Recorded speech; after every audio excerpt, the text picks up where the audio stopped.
Congressman, what's wrong with a bipartisan investigation into the CIA briefings, the CIA, and the torture policy itself? Well, there's a couple of things. I mean, this is a sideshow and a distraction from the very important discussion about what our interrogation and detention policy should be towards terrorists. And President Obama gave a very good speech today outlining that policy, why it needs to be changed, the failures of the policy to this point, not the least of which is the fact that a good number of the people who have been released from Guantanamo under the Bush policy returned to terrorism. We have a needed change in policy, and we're distracted by the sideshow of what was or was not said in one 30-minute briefing to Speaker Pelosi 6.5 years ago.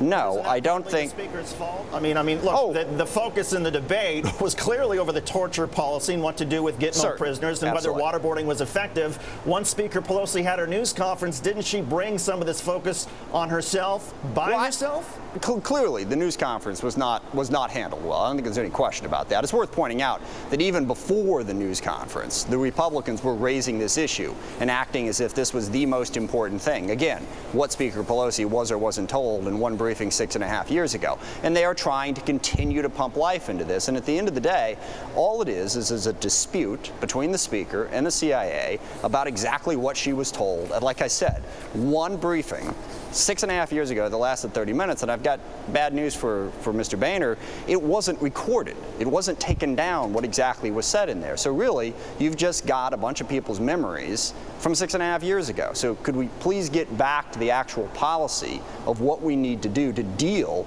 with the terrorists that we are capturing? It's a big challenge. I think the President has stepped up to it in a very comprehensive way to try to make the necessary changes to deal with this, to protect the national security interests of the country.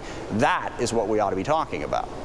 Congressman Smith, as far as President Obama identifying the difficult category, those who cannot be tried in U.S. courts but also cannot be released, what should be done with those dozens of terror suspects?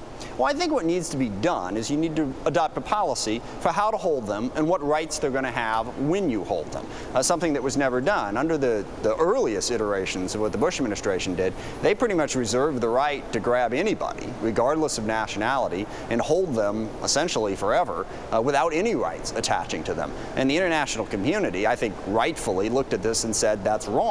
And it undermined our efforts in the war on terror because it undermined our ability to get cooperation from some of our allies, and it certainly inflamed Muslim nations across the world in terms of whether or not we were living up to the values that we were espousing. So the policy that has to be adapted is give them some rights, set up some process. Now, it's not going to be what you give a normal criminal that you pick up, but it can't just be an open policy that says we can grab anybody, anywhere, anytime, and hold them forever without any rights. And that's what the President is working on. Tough question. He's working on it in a bipartisan way, trying to come up with that answer.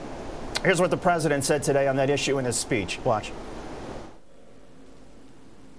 So the record's clear.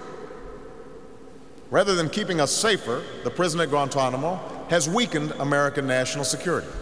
It is a rallying cry for our enemies. It sets back the willingness of our allies to work with us in fighting an enemy that operates in scores of countries. By any measure, the cost of keeping it open far exceed the complications involved in closing it. Congressman, I'm going to assume that you agree with President Obama, but why did so many Senate Democrats essentially stick it to the President this week by not voting for the money to close Guantanamo Bay until they got detailed plans as to what was going to happen with the Gitmo prisoners? Well, I think that was a mistake. It was a mistake driven by two things.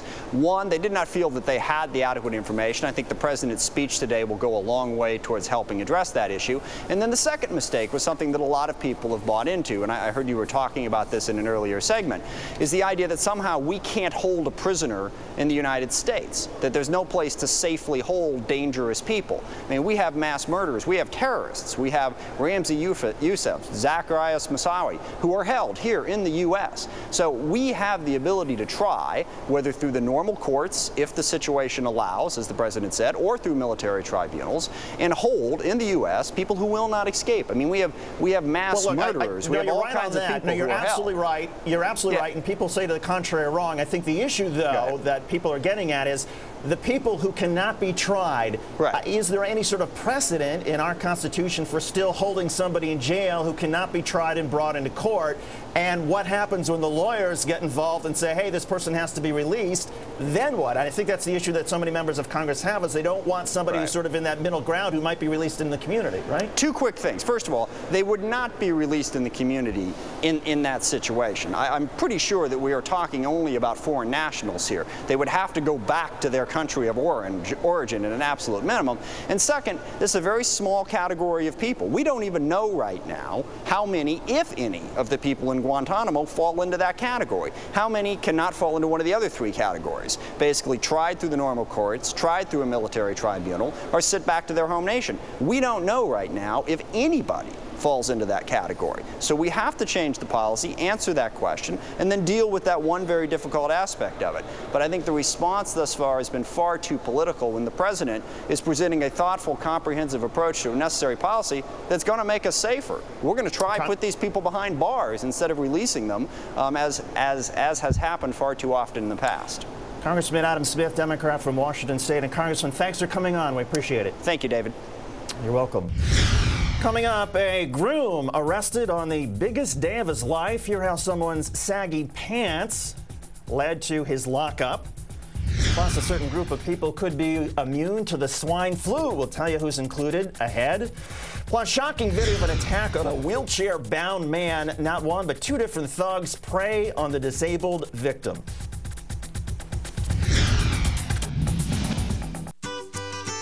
Don't wait to lower your jumbo mortgage payment. Call Ditech today for some of the best rates in the country on adjustable and fixed-rate loans. Whatever your financing needs, Ditech can help bring your jumbo loan down to something more manageable. Take advantage of historic low rates, starting at 4.38%, 4.527% APR.